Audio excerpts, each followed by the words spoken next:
जय हिंद दोस्तों। आज हम समझते हैं बड़ी आंत के बारे में, क्योंकि मैंने जो पाचन तंत्र की छोटी आंत, अमाशय वगैरह इसको मैंने पहले ही समझा दिया है। तो आज ये है डाइजेस्टिव सिस्टम का पार्ट, लास्ट पार्ट है ये। तो इसमें हम समझते हैं बड़ी आंत जो हमारी रह गई थी, तो बड़ी आंत के बारे में समझते हैं। बड़ी आंत में भोजन का कौन सा भाग पचता है और इसमें क्या क्या मिलाया जाता है। तो अभी हम समझते हैं बड़ी आंत के बारे में। बड़ी आंत जो होती है ये होती तो छोटी है, लेकिन ये मोटी होती है, इसलिए हम कहते हैं इसे बड़ी आंत, लार्ज इंटेस्टाइन। इसमें होता है जो फूड होता है, यानी कि जो भोजन का वेस्टेज बताओ, उसमें जो भोजन है वो कायल के रूप में होता है। उसमें सिर्फ जल बचा होता है और फालतू पदार्थ होते हैं और कुछ नहीं होता। तो उसमें जल का अवशोषण कर लिया जाता है बड़ी आंत द्वारा। बड़ी आंत द्वारा इसमें अवशोषण कर लिया जाता है और कायल में, कायल जो मैंने बताया आपको, इससे जल को खींचकर और इसमें म्यूकस मिला दिया जाता है। म्यूकस जो होता है ये मतलब चिपचिपा पदार्थ होता है, जिससे कि मल जो है वो चिपचिपा बन सके, मल त्याग करने में दिक्कत नहीं होती। इसीलिए यहाँ पर बड़ी आंत में मिलाया जाता है हमारा म्यूकस। ठीक है, पहले हम समझते हैं इसके बारे में, समझते हैं कायम, कायल। ये मैंने आपको बताया भी है, यानी पाचन तंत्र में दोस्तों कायल और बोलस वगैरह इनकी जो हमने चर्चा की है। तो इसके बारे में समझते हैं ये है क्या दोस्तों। जब आपने फूड मतलब भोजन किया तो वो क्या था, फूड था। अब फूड जब आपने खाया यानी मुंह में गया तो वो बन गया बोलस, क्योंकि उसमें मिल गई लार वगैरह और एंजाइम्स मिल गए लार के, तो वो हो गया बोलस। ठीक है, बोलस हमारा गया अमाशय में। अमाशय में जाने के बाद वो हो गया कायम। कायम में कायम कैसे हो गया, तो दोस्तों उसमें HCl और एंजाइम्स को मिला दिया गया है और उसमें पाचन की क्रिया शुरू हो चुकी है, तो वो हो गया है भाई साहब कायम आपका। अब जो है यहाँ से जो कायम निकलेगा बड़ी छोटी आंत में जाएगा। छोटी आंत में जाने के बाद उसका क्या होगा, पाचन होगा। तो पाचन होने के जरिए इसमें जल रह जाता है और वेस्टेज मतलब फालतू पदार्थ रह जाते हैं और पोषण जो है खींच लिया जाता है। यानी कायल में क्या रह गया दोस्तों, जल रह गया और फालतू पदार्थ रह गए, यानी वेस्टेज। ठीक है, अब जो बड़ी आंत खींच के इससे निकाल देगी जल को खींच लेगी और छोड़ देगी इसमें क्या, म्यूकस, और वो वेस्टेज है तो इसको क्या हो जाता है, ये दोस्तों मल हो जाता है। मल जो है दोस्तों यहाँ रेक्टम में इकट्ठा हो जाता है जाकर। अब हम बड़ी आंत का दोस्तों स्ट्रक्चर समझते हैं। ये बड़ी आंत जो है कैसे मतलब होती, किस तरह से स्थित होती है शरीर में। तो ये जो है ये छोटी आंत है, मैंने आधी बनाई है फिलहाल यहाँ पर। तो ये छोटी आंत है, एक बार आप फिगर में देख लो, इस तरह की होती है दोस्तों, ये छोटी आंत है। अब छोटी आंत जहाँ पर मिलती है उसको क्या कहते हैं, सीकम। जहाँ पर छोटी आंत बड़ी आंत से मिलती है उसे कहती है सीकम।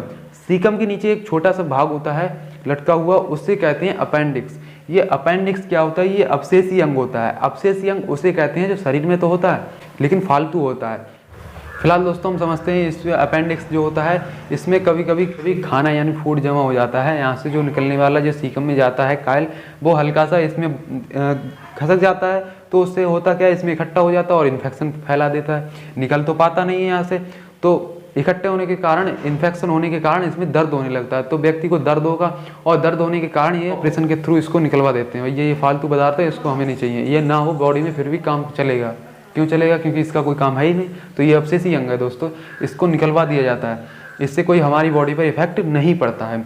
तो अब हम समझते हैं इसका जो स्ट्रक्चर कैसा होता है बड़ी आंत का। दोस्तों सबसे मैंने आपको बता दिया, सीकम जो होता है जहाँ पर मिलती है, छोटी आंत जहाँ पर मिलती है जाकर उसे कहते हैं सीकम। आप एक बार फिगर में देख लो, फिगर में देख लिया आपने। अब हम देखते हैं इसमें जो बड़ी आंत है वो ऐसी गई होती है, ऐसी करके यहाँ से राइट साइड से ऊपर की ओर गई होती है। तो जब ऊपर की ओर गई तो उसे कहते हैं असेंडिंग कोलोन। ये क्या है, ये पूरी कोलोन होती है, इसको हम कहेंगे असेंडिंग कोलोन, यानी ऊपर की ओर गई है तो असेंडिंग कोलोन। जब क्षैतिज यानी लेटी हुई है तो उसे कहेंगे ट्रांसवर कोलोन। ट्रांसवर कोलोन से नीचे आएंगे, जब ऐसी ट्रांसवर कोलोन है जब उससे नीचे आएंगे तो डिसेंडिंग कोलोन, यानी नीचे की ओर जा रही, तो उसे कहेंगे हम डिसेंडिंग कोलोन।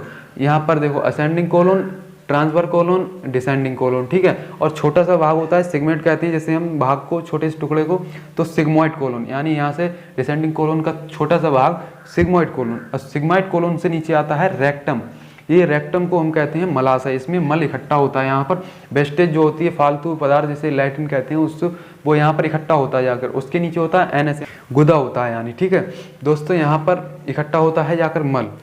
दोस्तों आजकल एक बीमारी बहुत ज़्यादा हो रही है, उसका नाम है बवासीर। दोस्तों उसमें होता है ये जो रेक्टम है आपका, मलाशय है, उसमें सड़न पैदा हो जाती है, क्योंकि जो जो उसकी शुरुआत होती है कब्ज से, यानी कि जो अच्छे से खाना ना पच पाने की वजह से उसकी शुरुआत होती है, और वो जाती है यहाँ पर जो मल इकट्ठा होता है इसमें ज़्यादा एसिड और बहुत ज़्यादा होता है, जिससे कि जो मलाशय की दीवारें उसको गलाने लगता है और सड़ने लगती हैं दीवारें, तो इसमें ब्लड भी आने लगता है जिससे कि इन्फेक्शन होने लगता है और यहाँ पर सड़न पैदा हो जाती है और उसमें दर्द होने लगता है व्यक्ति को। बवासीर कई प्रकार की होती है, एक भगंदर बवासीर होती है, खूनी बवासीर होती है और कई प्रकार की बवासीर होती है। पाइल्स जिसे हम कहते हैं, इसमें इसकी दीवारें सड़ने लगती हैं। तो इसका इलाज क्या है दोस्तों? इसका इलाज तो कई डॉक्टर ऑपरेशन करके भी इसका इलाज करते हैं, बट उसको ज़्यादा कारगर नहीं होता, क्योंकि दोस्तों यहाँ पर जख्म बनती रहती है और वो फिर से उभर आती है, तो उसमें ऑपरेशन ज़्यादा कारगर नहीं होता है। परहेज से बहुत ज़्यादा इस पर इफेक्ट पड़ता है।